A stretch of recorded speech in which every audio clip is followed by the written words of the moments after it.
ಓಂ ಶಾಂತಿ ವೀಕ್ಷಕರೇ, ಅಭಿಮಾನಿಗಳೇ, ಗುರುಮಕ್ಕಳೇ, ಭಕ್ತರೇ, ಮಿತ್ರರೇ, ನಿಮ್ಮೆಲ್ಲರೂ ಒಳ್ಳೆಯದಾಗಲಿ. ಎಷ್ಟೇ ಒಳ್ಳೆಯವರಂದರೂ ನಿಮ್ಮ ಜೊತೆಯಲ್ಲಿರೋರು ಅವರಲ್ಲಿ ಏನೋ ಒಂದು ವಕ್ರ ಬುದ್ಧಿ ಇರುತ್ತೆ. ಅದು ನಮ್ಮಲ್ಲೂ ಇರುತ್ತೆ. ಬರೀ ಅವರಲ್ಲೇ ವಕ್ರ ಬುದ್ಧಿ ಅಲ್ಲ, ಅದು ನಮ್ಮಲ್ಲೂ ಇರುತ್ತೆ. ಈ ವಕ್ರ ಬುದ್ಧಿ ಅಂದ್ರೇನು? ರಾಹುಗೂ ಕೇತುಗೂ ಇರುವ ಸಂಬಂಧ ಹಾಗೆ ನಮ್ಮ ಶರೀರದಲ್ಲಿರ್ತಕ್ಕಂಥ ಅಥವಾ ಪ್ರತಿ ಪ್ರಾಣಿ, ಸಸ್ಯ, ಕ್ರಿಮಿ, ಕೀಟಾದಿಗಳಲ್ಲಿ ಅಷ್ಟೇ ಅಲ್ಲದೆ ಗ್ರಹತಾರ, ನಕ್ಷತ್ರಾದಿ ಪಂಚಭೂತಗಳಲ್ಲಿರ್ತಕ್ಕಂಥ ಒಂದು D N A deoxyribonucleic ಆಮ್ಲ. ಡಿ ಎನ್ ಎ ಅಂದ್ರೇನು? ಡಿಯಾಕ್ಸಿ ರೈಬನೋ ನ್ಯೂಕ್ಲಿಯಿಕ್ ಆಮ್ಲ ಅಂದರೆ ವಂಶವಾಹಿ ಗುಣಗಳು. ಅವ್ರ ತಾತ ಇದ್ದಂಗೆ ಇದೆ ಈ ಮಗು, ಹೆಣ್ಣು ಮಗು ಆಗಿರಲಿ ಗಂಡು ಮಗು ಆಗಿರಲಿ, ಇವ್ರ ತಾತ ಇದ್ದಂಗೆ ಇರೋದು. ಇವ್ರ ತಾತ ಹಿಂಗೆ ಇದ್ದಿದ್ದು. ಅಲ್ಲಿ ನೋಡ್ರಿ ಫೋಟೋನಲ್ಲಿ ನೋಡ್ರಿ, ಇಲ್ಲಿ ನೋಡ್ರಿ ಫೋಟೋನಲ್ಲಿ ನೋಡ್ರಿ, ಸೇಮ್ ಅವ್ರ ತಾತ ಥರ, ಸೇಮ್ ಅವ್ರ ಅಜ್ಜಿ ಥರ ಈ ಮಗು ಇರೋದು. ಇನ್ನು ಕೆಲವರು ಸೇಮ್ ಅವ್ರ ಅಪ್ಪನ ಥರ, ಸೇಮ್ ಅವ್ರ ಅಮ್ಮನ ಥರ, ಸೇಮ್ ಅವರ ಅತ್ತೆ ಥರ, ಸೇಮ್ ಅವ್ರ ಮಾವನ ಥರ, ಅಥವಾ ಅಕ್ಕ ಅಣ್ಣ ಯಾರೋ ಹಿರಿಯರು ದೊಡ್ಡವರು ಅವ್ರ ಥರ ಇದೆ ಈ ಮಗು ಅಂತ ಹೇಳ್ತಾರೆ. ಆದರೆ ಆ ಮಗು ಬೆಳೆದಂಗಲ್ಲ, 10 ವರ್ಷ, 15 ವರ್ಷ, 20 ವರ್ಷ ಆದಂಗಲ್ಲ ಹಂಗಂತ ತಾತನ ಗುಣ ಇರೋದಿಲ್ಲ, ಅಜ್ಜಿ ಗುಣವೂ ಇರೋಲ್ಲ. ನೋಡೋಕ್ಕೆ ಮಾತ್ರ ಹಂಗೆ ಇರುತ್ತೆ, ಸೇಮ್ ಹಂಗೆ ಇರುತ್ತೆ. ಹಾಗೆ ಮಾವನ ಗುಣವೂ ಇರೋಲ್ಲ, ಅತ್ತೆ ಗುಣ ಇರೋಲ್ಲ, ಅಪ್ಪ ಅಮ್ಮ ಗುಣವೂ ಇರೋಲ್ಲ, ಅಕ್ಕ ಅಣ್ಣ ಗುಣವೂ ಇರೋಲ್ಲ. ಆದರೆ ನೋಡೋಕ್ಕೆ ಮಾತ್ರ ಹಂಗೆ ಇರುತ್ತೆ. ಇದು ಒಂದು. ಇನ್ನು ಕೆಲವರು ನೋಡೋಕ್ಕೆ ಅಪ್ಪ ಅಮ್ಮನ ಥರನೂ ಇರೋಲ್ಲ, ತಾತ ಅಜ್ಜಿನ ಥರನೂ ಇರೋಲ್ಲ, ಅಣ್ಣ ಅಕ್ಕ ಥರನೂ ಇರೋಲ್ಲ, ಅತ್ತೆ ಮಾವನ ಥರನೂ ಇಲ್ಲ, ಚಿಕ್ಕಪ್ಪ ಚಿಕ್ಕಮ್ಮನ ಥರನೂ ಇರೋಲ್ಲ, ದೊಡ್ಡಪ್ಪ ದೊಡ್ಡಮ್ಮನ ಥರನೂ ಇರೋಲ್ಲ ನೋಡೋಕ್ಕೆ. ಆದರೆ ಅವ್ರ ಕ್ಯಾರೆಕ್ಟರ್ ಇರುತ್ತೆ. ಬಾಯ್ತಾ ಇರ್ತಾರೆ ಕೆಲವರು, ಎಲ್ಲ ಅವ್ರ ತಾತನಂಗೆ ಇವನು, ಎಲ್ಲ ಅದೇ ಗುಣ, ಅದೇ ಸೂಕ್ಷ್ಮ ಬುದ್ಧಿ, ಅದೇ ಬುದ್ಧಿ ಅವ್ರ ತಾತನ ಬುದ್ಧಿ, ಅದೇ ಅವ್ರ ಅಜ್ಜಿ ಬುದ್ಧಿ, ಅದೇ ಅವ್ರ ಮಾವನ ಬುದ್ಧಿ, ಅತ್ತೆ ಬುದ್ಧಿ, ಅವ್ರ ಚಿಕ್ಕಮ್ಮನ ಬುದ್ಧಿ, ದೊಡ್ಡಮ್ಮ ಬುದ್ಧಿ, ದೊಡ್ಡಪ್ಪ ಬುದ್ಧಿ, ಅದೇ ಬುದ್ಧಿ ಇದು. ಈ ರೀತಿ ಮನೆಗಳಲ್ಲೇ ಆಗಾಗ ಬೈತಿರ್ತಾರೆ ದೊಡ್ಡವರು ಚಿಕ್ಕವ್ರನ್ನ ಅಲ್ವಾ. ಹಣ ಖರ್ಚು ಮಾಡೋದ್ರಲ್ಲಿರ್ಬೋದು, ಅವರು ಬೆಳೆದು ಸ್ವಲ್ಪ ದೊಡ್ಡವರಾದ್ಮೇಲೆ ದುಡ್ಡು ವೇಸ್ಟ್ ಮಾಡೋದ್ರಲ್ಲಿರ್ಬೋದು, ಅಥವಾ ದುಡ್ಡು ಉಳಿತಾಯ ಮಾಡೋದ್ರಲ್ಲಿರ್ಬೋದು,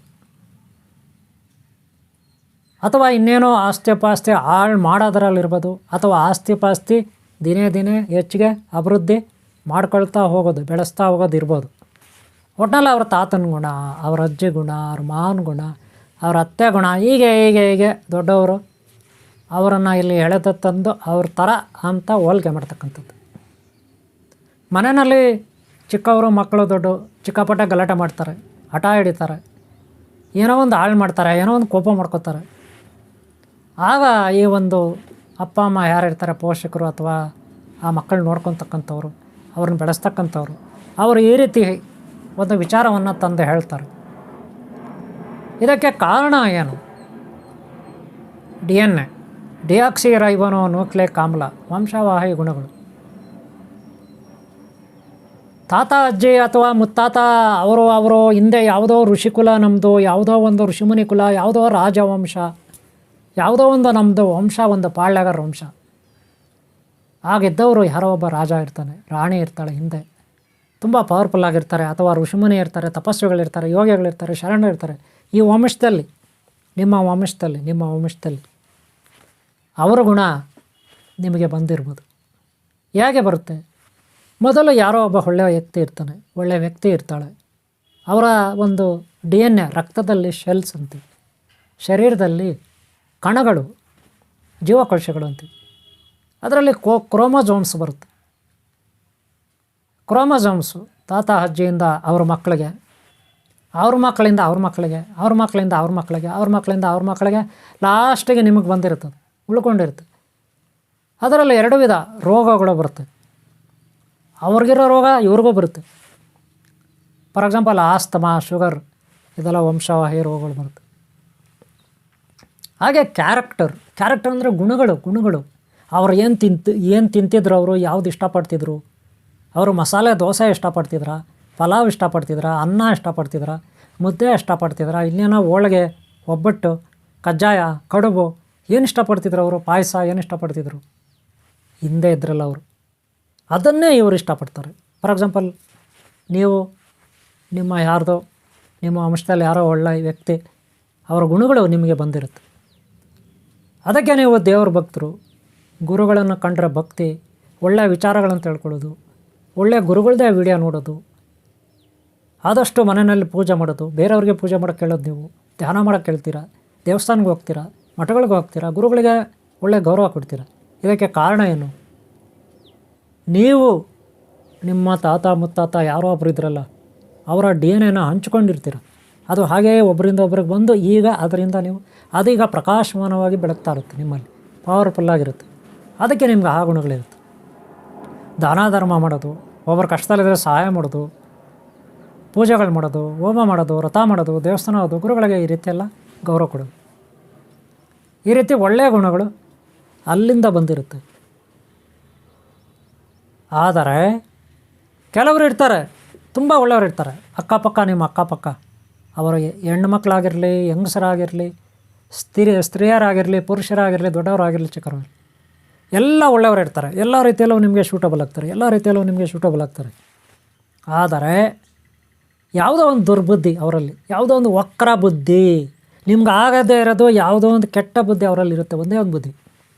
ಉದಾಹರಣೆಗೆ, ತುಂಬ ಒಳ್ಳೆಯ ಮನುಷ್ಯರು ಸಹಾಯ ಮಾಡ್ತಾರೆ, ನಿಮಗೆ ಯಾವಾಗಲೂ ಪ್ರೀತಿಯಿಂದ ಮಾತಾಡ್ತಾರೆ, ಏನು ಬೇಕದು ತಂದು ಕೊಡ್ತಾರೆ. ಅವ್ರು ಯಾರೋ ಗಂಡ ಹೆಂಡ್ತಿನೋ, ಯಾರೋ ಅಕ್ಕಪಕ್ಕ ಅಣ್ಣ ತಮ್ಮನೋ, ಯಾರೋ ನಿಮ್ಮವರು, ಬೇಕಾದವರು, ಚಿಕ್ಕವರ ದೊಡ್ಡವರು, ಬೇಕಾದವರು, ನಿಮ್ಗೆ ಎಲ್ಲ ರೀತಿಯಲ್ಲೂ ಸಹಾಯ ಮಾಡ್ತಾರೆ. ಆದರೆ ಇದ್ದಕ್ಕಿದ್ದಂಗೆ ಕೋಪ ಮಾಡ್ಕೊಬಿಡ್ತಾರೆ. ಕೆಲವರಿಗೆ ಅದು ದುರ್ಬುದ್ಧಿ, ವಕ್ರ ಬುದ್ಧಿ, ಅದು ಇದ್ದಕ್ಕಿದ್ದಂಗೆ ಕೋಪ, ಮುಂಗಪ್ಪ, ಸಣ್ಣ ವಿಚಾರಕ್ಕೂ ಕೋಪ, ಆ ರೀತಿ ಇರ್ತಾರೆ. ಅದು ಅವರಲ್ಲಿರುವ ವಕ್ರ ಬುದ್ಧಿ ಒಂದು. ಇನ್ನೆಲ್ಲ ಸರಿ ಅಂತೀರ, ನೀವೇ ಹೇಳ್ತೀರಾ ಎಲ್ಲ ಸರಿ, ಈ ಕೋಪ ಇದೆಲ್ಲ ಮುಂಗಪ್ಪ, ಅದು ಸರಿ ಇಲ್ಲ ಅವರಲ್ಲಿ ಅಂತೀರ. ಹೆಂಗೋ ಅವ್ರ ಜೊತೆ ನೀವು ಯಾಕ್ತೀರ. ಇದು ಒಂದನೇದು. ಎರಡನೇದು, ಎಲ್ಲ ಸಾರಿ ಸಿಗರೇಟ್ ಕುಡಿಯೋದು ಬಿಡಲ್ಲ ಅವರು. ಸಿಗರೇಟ್ ಕುಡಿತಾ ಇರ್ತಾರೆ, ಇಲ್ಲ ಬೀಡಿ ಕುಡಿತಾ ಇರ್ತಾರೆ, ಇಲ್ಲ ಚುಟ್ಟ ಹೊಡಿತಾ ಇರ್ತಾರೆ, ಚುಟ್ಟಾಗುತ್ತಲ್ಲ, ಎಲ್ಲ ಸರಿ, ಅದೊಂದು ಅವ್ರು ಬಿಡಲ್ಲ. ಏನೇ ಮಾಡಿದ್ರೂ ಅದು ಅವ್ರನ್ನ ಬಿಡ್ಸೋಕ್ಕಾಗಲ್ಲ ನೀವು. ಅದು ಅವರಲ್ಲಿರೋ ವಕ್ರಬುದ್ಧಿ, ವೀಕ್ನೆಸ್ ಅಂತಾರೆ ವಕ್ರಬುದ್ಧಿ ಅಂದರೆ. ಇದು ಎರಡನೇದು. ಇನ್ನೂ ಕೆಲವರಲ್ಲಿರ್ತದೆ, ಅವರು ಬೀಡಿ ಕುಡಿಯಲ್ಲ, ಸಿಗರೇಟ್ ಕುಡಿಯಲ್ಲ, ಎಣ್ಣೆ ಹೊಡೆಯಲ್ಲ, ಕಳ್ತನ ಮಾಡೋ ಬುದ್ಧಿ ಇರುತ್ತೆ. ಇದಕ್ಕೇನು ಹೇಳ್ತೀರಾ? ಎಲ್ಲೆಲ್ಲೋ ಕಳ್ತನ ಮಾಡೋದು, ಏನೇನೋ ಕಳ್ಳ ಬುದ್ಧಿ. ಎಷ್ಟೋ ಸಾರಿ ಸಿಕ್ಕಾಕೊಂಡಲ್ವಾ, ಒಟ್ಟಿನಲ್ಲಿ ಕಳ್ಳ ಬುದ್ಧಿ. ಕೆಲವರು ಸಿಕ್ಕಾಕೊಂಡಿರ್ತಾರೆ, ಜೈಲಿಗೆ ಹೋಗಿರ್ತಾರೆ, ಏರೋಪ್ಲೇನೆಲ್ಲ ಹತ್ಸ್ಕೊಂಡು ಬಂದಿರ್ತಾರೆ, ಬೇರೆ ಬೇರೆ ನರಕಗಳು ನೋಡಿ ಪೊಲೀಸ್ ಸ್ಟೇಷನಲ್ಲಿ, ಜೈಲಲ್ಲಿ ಬಂದಿರ್ತಾರೆ, ಅಂಥವರು ಇರ್ತಾರೆ. ಅವರಿಗೆ ಕಳ್ತನ ಮಾಡೋ ಬುದ್ಧಿ. ಬೇರೆ ಎಲ್ಲ ಸರಿ ಒಳ್ಳೆಯವರು, ಒಳ್ಳೆ ಥರನೇ ಇರ್ತಾರೆ, ಎಲ್ಲ ಥರ ಕಳ್ತನ ಮಾಡ್ತಾರೆ, ಆ ಬುದ್ಧಿ. ಇನ್ನು ಕೆಲವರು ಇರ್ತಾರೆ, ನೀಚ ನಿಕೃಷ್ಟವಾದ ಬುದ್ಧಿ ಇರುತ್ತೆ. ಇನ್ನು ಕೆಲವರು ಇರ್ತಾರೆ ಅತ್ಯಾಚಾರಿಗಳು, ಹೆಣ್ಮಕ್ಳು ವಿಷಯದಲ್ಲಿ ವೀಕ್ನೆಸ್, ಅತ್ಯಾಚಾರಿಗಳು. ಇದು ವಕ್ರ ಬುದ್ಧಿ ಅಂತೀವಿ. ಹಂಗಾರೆ ಇವರು ಮಾಡ್ತಾರ ತಪ್ಪ? ನೋಡ್ರಿ, ನನಗೆ ಗೊತ್ತಿರಾಗೆ ಆಕಸ್ಮಿಕವಾಗಿ ಕೆಲವು ತಪ್ಪುಗಳಾಗುತ್ತೆ, ಆಕಸ್ಮಿಕವಾಗಿ ಗೊತ್ತಿಲ್ಲದೆ. ಅದು ಉದ್ದೇಶಪೂರ್ವಕವಾಗಿ ಅವರು ಮಾಡಿದ ತಪ್ಪಲ್ಲ, ಅದು ಅವ್ರದ್ದು ತಪ್ಪಲ್ಲ. ರಾಹು ಕೇತು ಅವರ DNA ಬಂದಿರುತ್ತೆ. ರಾಹು ಕೇತು ಶಕ್ತಿ. ರಾಹು ಉತ್ಸಾಹ ಭರಿತನು, ಲೆಕ್ಕಾಚಾರ ಭರಿತನು, ಏನನ್ನಾದರೂ ಸಾಧಿಸ್ಬೇಕಂತ ಯೋಚನೆ ಮಾಡೋವನು ರಾಹು. ಯಾವಾಗ ಉತ್ಸಾಹ ಭರಿತನಾಗಿರ್ತಾನೆ. ಹಾಗೆ ಕೆಲವೊಂದು ಸಾರಿ ತಮೋ ಪ್ರವೃತ್ತಿ, ಚೆನ್ನಾಗಿ ತಿನ್ಬಿಟ್ಟು ನಿದ್ದೆ ಹೋಗ್ತಾನೆ. ತಮೋ ಪ್ರವೃತ್ತಿ, ತಮೋ ಗುಣ ಅಂತಾರೆ ಇದನ್ನು. ತಿನ್ನೋದು, ಕುಡಿಯೋದು, ಮೋಜು ಮಸ್ತಿ, ಉತ್ಸಾಹ, ಇದು ರಾಹುದು. ಕೇತು ಏನು ಮಾಡ್ತಾನೆ? ಕೇತು ಒಳ್ಳೆ ಜ್ಞಾನಿ, ಒಳ್ಳೆ ಆಲೋಚನೆ ಮಾಡ್ತಾನೆ, ಮಾನಸಿಕವಾಗಿ ಒಳ್ಳೆ ವಿದ್ಯಾವಂತ. ಆದರೆ ಆತ ಏನಾದರೂ ಸ್ವಲ್ಪ ವೀಕ್ ಆದರೆ ರೋಗಗಳು, ಕಷ್ಟಗಳು, ಸಮಸ್ಯೆಗಳು ಬರುತ್ತೆ. ಹೀಗೆ ನಮ್ಮ ಶಾರೀರಿಕವಾಗಿ, ಮಾನಸಿಕವಾಗಿ ರಾಹು ಕೇತು ಬಹಳ ಮುಖ್ಯವಾದ ಪಾತ್ರವನ್ನು ವಹಿಸ್ತಾರೆ. ಅವರ ದೋಷ ಅಂದರೆ ಅವರು ವೀಕ್ ಆದರೆ, ನಮಗೆ ಅವರ ಸಹಾಯ ಇಲ್ಲದೆ ಹೋದರೆ, ಅಥವಾ ಅತಿಯಾದರೂ ತೊಂದರೆನೇ, ಕಡಿಮೆ ಆದರೂ ತೊಂದರೆನೇ. ರಾಹು ಕೇತು ಸಹಾಯ ಜಾಸ್ತಿ ಆದರೂ ಕಷ್ಟ, ಕಮ್ಮಿ ಆದರೂ ಕಷ್ಟ. ಅದೇನೋ ಹೇಳ್ತಾರೆ, ಅಮೃತವೂ ಜಾಸ್ತಿ ಆದರೆ ವಿಷ ಆಗುತ್ತೆ ಅಂತ ಅಲ್ವಾ. ವಿಪರೀತ ಜ್ಞಾನ ಕೆಲಸಕ್ಕೆ ಬರಲ್ಲ ಅಂತಾರೆ. ಹಾಗೆ ನಮ್ಮ ಡಿ ಎನ್ ಎನಲ್ಲಿ ಈ ರಾಹು ಕೇತು ಅಂಶ ತುಂಬಿಕೊಂಡಿರುತ್ತೆ, ಕ್ಯಾರೆಕ್ಟರ್ ಗುಣಗಳು. ಅದಕ್ಕೆ ವಕ್ರ ಬುದ್ಧಿ ಅಂತಾರೆ, ಅದನ್ನೇ ಡಿ ಎನ್ ಎ ಅಂತಾರೆ. ಈಗ ಅರ್ಥ ಆಯ್ತಾ? ಕ್ಯಾರೆಕ್ಟ್ರಲ್ಲಿ ಹೇಳಿದ್ದು ನಾನು. ಅದು ದೈಹಿಕವಾಗಿ ರೋಗಗಳನ್ನು ತಂದು ಕೊಡ್ಬೋದು, ಅಥವಾ ದೈಹಿಕವಾಗಿ ಆರೋಗ್ಯವನ್ನು ತಂದು ಕೊಡ್ಬೋದು. ಆರೋಗ್ಯವನ್ನು, ಅದೃಷ್ಟವನ್ನು, ಶಕ್ತಿಶಾಲಿಯನ್ನು, ಯೋಗ ಶಕ್ತಿಯನ್ನು, ತಪಶಕ್ತಿಯನ್ನು ತಂದು ಕೊಡ್ಬೋದು. ಯಾಕಂದರೆ ಹಿಂದೆ ಯಾರೋ ಅಜ್ಜಿನೋ ತಾತನೋ ಅಥವಾ ಅವರು ಯಾರೋ ದೊಡ್ಡವರು ನಮ್ಮ ವಂಶದಲ್ಲಿದ್ರಲ್ಲ ಮೊದಲು ಪೂರ್ವಿಕರವರು ತಪಸ್ವಿಗಳಾಗಿದ್ದರೆ, ಯೋಗಿಗಳಾದರೆ, ಮಹಾಜ್ಞಾನಿಗಳಾಗಿದ್ದರೆ, ಸಾಧಕರಾಗಿದ್ದರೆ ಅದು ಒಬ್ಬರಿಂದ ಒಬ್ರಿಗೆ ಆ ಡಿ ಎನ್ ಎ ಹಂಗೆ ಬಂದುಬಿಡುತ್ತೆ. ನಮ್ಮಲ್ಲಿ ಅದು ಜಾಸ್ತಿ ಆಗುತ್ತೆ, ಪ್ರಜ್ವಲಿಸುತ್ತೆ. ಆವಾಗ ನಾವು ಒಳ್ಳೆ ತಪಸ್ವಿಗಳಾಗ್ಬಿಡ್ತೀವಿ, ಜ್ಞಾನಿಗಳಾಗ್ಬಿಡ್ತೀವಿ, ತಿಳುವಳಿಕೆ ಇರೋರಾಗ್ಬಿಡ್ತೀರಿ, ಸಾಧಕರಾಗ್ಬಿಡ್ತೀರಿ, ಸಿದ್ಧ ಪುರುಷರಾಗ್ಬಿಡ್ತೀರಿ, ದೈವಾನ್ ಅಂಶಾನ್ ಸಬುತರು ಅಂತ ಕರೀತಾರೆ ಅವ್ರನ್ನ. ನೀವೆಷ್ಟು ನೋಡ್ರಿ, ಎಷ್ಟೋ ಜನ ತಂದೆ ತಾಯಿ ಅವರೆಲ್ಲ ವಿಜ್ಞಾನಿಗಳು ಆಗಿರಲ್ಲ, ಎಂಥದೂ ಇಲ್ಲ, ಬಡ ಕುಟುಂಬ, ಅಂಥವ್ರ ಮಕ್ಕಳು ವಿಜ್ಞಾನಿಗಳಾಗ್ತಾರೆ. ಅದು ಹೆಂಗಾಗ್ತಾರೆ? ಅಂಥವ್ರ ಮಕ್ಕಳು ಡಾಕ್ಟ್ರುಗಳಾಗ್ತಾರೆ. ಹೆಂಗಾಗ್ತಾರೆ?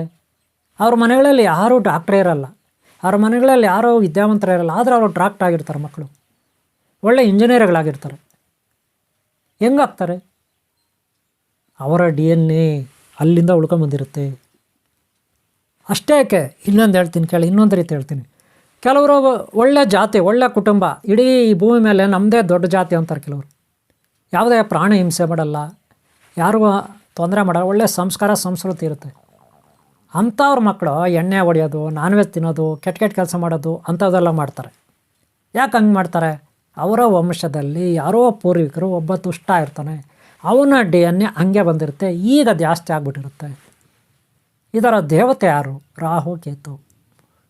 ಡಿ ಎನ್ ಎ ದೇವತೆ ರಾಹು ಕೇತು. ಹಾಗೆ ರಾಹು ಕೇತು ಅಂದರೆ ಜೋಡಿ ಸರ್ಪ. ಒಂದು ಸರ್ಪದ ತಲೆಯನ್ನು ರಾಹುಗೆ, ಬಾಲವನ್ನು ಕೇತುಗೆ ಹಾಕಿರ್ತಾರೆ. ತಲೆ, ಮನುಷ್ಯನ ತಲೆ ಇದ್ದರೆ, ಬಾಲ ಇದ್ದರೆ ಅದನ್ನು ನಾವು ರಾಹು ಅಂತೀವಿ.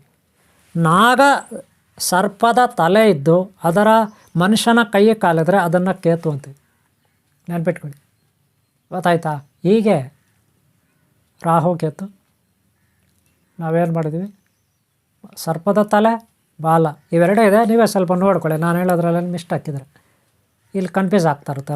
ರಾಹು ಯಾರು, ಕೇತು ಯಾರು, ಕೇತು ಯಾರು, ರಾಹು ಯಾರು, ಗೊತ್ತಾಯ್ತಲ್ಲ? ನೋಡ್ಕೊಳ್ಳಿ, ಓಕೆನಾ? ಅವರ ಗುಣಗಳು ನಮ್ಮ ಡಿ ಎನ್ ಎನಲ್ಲಿ ಜೋಡಿ ಸರ್ಪ. ಡಿ ಎನ್ ಎ ಕೂಡ ನಮ್ಮ ಜೋಡಿ ಸರ್ಪ. ಆಕಾಶದ ಗ್ಯಾಲಕ್ಸಿ ಪಥಗಳು ಕೂಡ ಜೋಡಿ ಸರ್ಪ ಥರ ಇರುತ್ತೆ.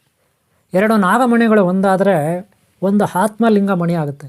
ಆ ಮಣಿಯಿಂದ ನಾವು ಸೃಷ್ಟಿಗೆ ಸೃಷ್ಟಿ ಮಾಡ್ಬೋದು, ಏನು ಬೇಕಾದ್ರೂ ಮಾಡಬೇಕು. ಅದು ನಮ್ಮ ಶರೀರದಲ್ಲೇ ಇರುತ್ತೆ. ಅಂತಹ ಅದ್ಭುತವಾದ ಶಕ್ತಿಯನ್ನು ಹೊರಗೆ ತರಬೇಕು. ನಮ್ಮಲ್ಲಿರುವ ಅದ್ಭುತವಾದ ಶಕ್ತಿಯನ್ನು ಹೊರಗೆ ತಂದರೆ ಸುಪ್ರೀಂ ಪವರ್ ಆಗಿ ಸೂಪರ್ ಮ್ಯಾನ್ ಆಗ್ತೀವಿ. ಕೆಲವು ಸಾರಿ ಅದಷ್ಟು ಕತೆ ಹೊರಗೆ ಬರುತ್ತೆ. ನೀವು 7th ಸೆನ್ಸ್ ಸಿನಿಮಾ ನೋಡಿರ್ಬೋದು, ಬೋಧಿ ಧರ್ಮ ಅಂತ. 7th ಸೆನ್ಸ್ ಸಿನಿಮಾ ಒಂದು ತೆಲುಗು ತಮಿಳು ಹಿಂದಿನಲ್ಲಿ ಇರುತ್ತೆ. 7th ಸೆನ್ಸ್ ಸೂರ್ಯ, ತಮಿಳು ಸೂರ್ಯ ಸಿನಿಮಾ. ಅದು ಸೂರ್ಯ ನಟಿಸಿರೋದು ಆಕ್ಟರ್. ಆ ಸಿನಿಮಾ ನೋಡಿ, ಡಿ ಎನ್ ಎ ಬಗ್ಗೆ ಭಾರಿ ಚೆನ್ನಾಗಿದೆ, ಬೋಧಿ ಧರ್ಮದ್ದು, ಗೊತ್ತಾಯ್ತಿಲ್ಲ? ಅಥವಾ ಗೂಗಲಲ್ಲಿ ಸರ್ಚ್ ಮಾಡಿ ಬೋಧಿ ಧರ್ಮ ಅಂತ. ಗೂಗಲ್ಲು ಯೂಟ್ಯೂಬಲ್ಲಿ ಸರ್ಚ್ ಮಾಡಿ ನಿಮ್ಗೆ ಸಿಗುತ್ತೆ, ಚೆನ್ನಾಗಿರುತ್ತೆ, ಓಕೆನಾ? ಈಗ ರಾಹು ಕಾಟ, ಈ ರಾಹು ಕೇತು ಕಾಟ ತಪ್ಪಿಸ್ಕೋಬೇಕಾದ್ರೆ ಏನು ಮಾಡಬೇಕು, ಅದು ನೆಕ್ಸ್ಟ್ ನೋಡೋಣ ನಾವು. ಇಲ್ಲಿವರೆಗೂ ನಾನು ಹೇಳಿದ್ದೀನಿ, ನಿಮ್ಮಲ್ಲಿರುವ ಒಂದು ಅದ್ಭುತವಾದ ಶಕ್ತಿ ಡಿ ಎನ್ ಎ, ಕ್ಯಾರೆಕ್ಟರ್ ನಿಮ್ಮ ಪೂರ್ವಿಕರ ಬಂದಿದ್ದು. ಇಲ್ಲಿ ಯಾರ ಅಪರಾಧಿಗಳು, ನಿರಪರಾಧಿಗಳು ಅದು ಬೇರೆ ವಿಚಾರ. ತಿಳಿಯದೆ ತಪ್ಪು ಮಾಡಿದ್ರೆ ನಾವು ಕ್ಷಮಿಸ್ಬೋದು. ಮತ್ತೆ ಗೊತ್ತಿದ್ದು ದುರಹಂಕಾರದಿಂದ ಉದ್ದೇಶಪೂರ್ವಕವಾಗಿ ಕೆಲವರು ತಪ್ಪುಗಳು ಮಾಡ್ತಾರೆ. ಅದು ಕಳ್ತನ ಇರ್ಬೋದು, ಅತ್ಯಾಚಾರ ಇರ್ಬೋದು, ಮೋಸ ವಂಚನೆ ಇರ್ಬೋದು. ಅವ್ರಿಗೆ ಯಾವತ್ತೂ ಕ್ಷಮೆ ಇಲ್ಲ. ಗೊತ್ತಿಲ್ಲದೆ ತಪ್ಪು ಮಾಡಿದ್ರೆ ಕ್ಷಮೆ ಇದೆ. ಗೊತ್ತಿದ್ದು ಉದ್ದೇಶಪೂರ್ವಕ ಮಾಡ್ತಾರಲ್ಲ, ಅವ್ರಿಗೆ ಕ್ಷಮೆ ಇಲ್ಲ. ಖಂಡಿತ ಅವ್ರಿಗೆ ಶಿಕ್ಷೆ ಆಗುತ್ತೆ. ಅವರು ಯಾರೇ ನಿಮಗೆ ಹಿಂಸೆ ಕೊಟ್ಟಿರ್ಬೋದು, ನಿಮಗೆ ತೊಂದರೆ ಮಾಡಿರ್ಬೋದು, ನಿಮಗೆ ಕಾಟ ಕೊಟ್ಟಿರ್ಬೋದು. ಉದ್ದೇಶಪೂರ್ವಕವಾಗಿ ಯಾರಾದರೂ ನಿಮಗೆ ಕಾಟ ಕೊಟ್ಟಿದ್ರೆ, ಹಿಂಸೆ ಮಾಡಿದರೆ ಅವ್ರಿಗೆ ಖಂಡಿತವಾದ ಉಗ್ರ ಶಿಕ್ಷೆ ಆಗುತ್ತೆ. ಘೋರ ನರಕಗಳಲ್ಲಿ ಕೊಳಿತಾರೆ, ಯಾವುದೇ ಡೌಟ್ ಇಲ್ಲ. ಸದ್ಯಕ್ಕೆ ನೀವು ಒಬ್ಬೊಬ್ಬರಲ್ಲಿ ಒಂದೊಂದು ಡಿ ಎನ್ ಎ ಇರುತ್ತೆ. ಅವ್ರದ್ದು ತಪ್ಪೋ ಅಲ್ವೋ, ಅವರ ಪೂರ್ವಿಕರಿಂದ ಅಥವಾ ರಾಹುಕೇತುಯಿಂದ ಬಂದಿರೋ ಕ್ಯಾರೆಕ್ಟರ್ಗಳು ಆದಷ್ಟು ಅಡ್ಜಸ್ಟ್ ಮಾಡಿಕೊಂಡು ನಿಮ್ಮ ಮನೆಗಳಲ್ಲಿ ನೀವು ಪರಸ್ಪರ ಅಡ್ಜಸ್ಟ್ ಮಾಡಿಕೊಂಡು ತಾಳ್ಮೆಯಿಂದ ಜೀವನ ಮಾಡಿ. ನೀವು ಮಾತ್ರ ತಾಳ್ಮೆ ಕೇಳಬೇಡಿ, ಗೊತ್ತಾಯ್ತಲ್ಲ? ಯಾವಾಗಲೂ ಒಳ್ಳೆತನ ಇರಲಿ. ನಿಮ್ಗೆ ಒಳ್ಳೇದಾಗಲಿ, ಎಲ್ಲರಿಗೂ ಒಳ್ಳೇದಾಗಲಿ. ಈ ಒಂದು ಎಪಿಸೋಡನ್ನು ನಾನು ಇಲ್ಲಿ ಮುಗಿಸ್ತಾ ಇದ್ದೀನಿ. ಸದಾ ನಮ್ಗೆ ನೆಕ್ಸ್ಟ್ ಎಪಿಸೋಡಲ್ಲಿ DNA ಹಾಗೂ ರಾಹುಕೇತು ಬಗ್ಗೆ ನೋಡೋಣ. ಇನ್ನೂ ಹೆಚ್ಚಿನ ಮಾಹಿತಿ ಕೊಡಲಿಕ್ಕೆ ಪ್ರಯತ್ನ ಪಡ್ತೀನಿ. ಈ ವಿಡಿಯೋ ಇಷ್ಟ ಆದರೆ ಒಂದು ಲೈಕ್ ಮಾಡಿ, ಹಾಗೆ ಹಿಂದಿನ ಭಾಗ ನೋಡಿ, ಮುಂದಿನ ಭಾಗ ನೋಡಿ. ಓಂ ಶಾಂತಿ, ಓಂ ಶಾಂತಿ, ಓಂ ಶಾಂತಿ, ಓಂ ಶಾಂತಿ.